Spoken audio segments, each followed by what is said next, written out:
नमस्कार, मी वैशाली लोहार, साप्ताहिक भ्रष्टाचार न्यूज, जळगाव। लोकशाहीमध्ये सामान्य माणसाचा आवाज दाबला जातो का?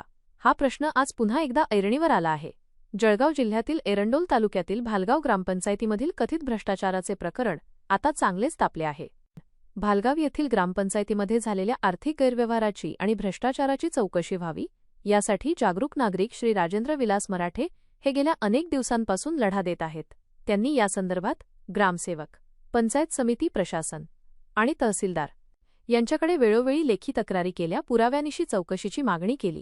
मात्र प्रशासकीय यंत्रणेने याकडे सपशेल दुर्लक्ष केल्याचा आरोप मराठे यांनी केला आहे। अर्ज करा आणि विसरून जा अशा भूमिकेत असलेल्या प्रशासनाला जागे करण्यासाठी अखेर राजेंद्र मराठे यांनी आज एरंडोल पंचायत समितीसमोर आमरण उपोषणाचे हत्यार उपसले आहे। काय म्हणतात तक्रारदार?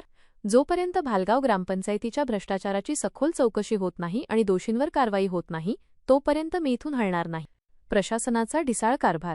आता प्रश्न असा उपस्थित होतो की एखाद्या नागरिकाने पुराव्यासह तक्रार देऊनही प्रशासन गप्प का?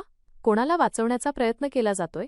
आज या उपोषणामुळे एरंडोल तालुक्यात मोठी खळबळ उडाली आहे। आता पाहायचे हे आहे की या उपोषणांनंतर तरी कुंभकर्णी झोपेत असलेले प्रशासन जागे होते का, की लोकशाहीच्या या मार्गालाही केराची टोपली दाखवली जाते? नमस्कार सर। नमस्कार सर, तुमचं नाव काय? माझं नाव राजेंद्र विलास मराठे। कशासाठी उपोषणाला बसले सर? मी मागील 4 महिन्यापासून भालगाव येथील अनधिकृत बांधकाम तसेच बेकायदेशीर बांधकाम तसेच शासकीय कर्मचाऱ्याने गाव विहीर बुजलेली आहे आणि ती विहीर बुजून त्याच माणसाला ती जागा दिलेली आहे। बनावट ठराव बनवून त्या विहिरीमध्ये शासकीय जागेचा मुरुम करून टाकलेला आहे। ग्रामसेवक व या लोकांनी त्या ठिकाणी 30 गुंठे जागा कोरलेली आहे, तरी देखील तहसील विभागाने अजून कुठलीही कारवाई केलेली नाही। म्हणून माझी अशी अट आहे की याच्यावर लवकरात लवकर कारवाई व्हावी। त्यानंतर ह्याच व्यक्तींनी, चला हे मान्य आपल्याला की तुम्ही हे कागद असे उलटे सुलटे उत्तर देतात, त्यानंतर माझ्याकडे विस्तार अधिकारी साहेब यांचा देखील व्हिडिओ आहे। ते सांगतात की गाव विहीर बुजलेली आहे। चला ठीक आहे, व्हिडिओमध्ये प्रत्यक्षदर्शीने असं आहे की इथं गाव विहीर बुजलेली नाही।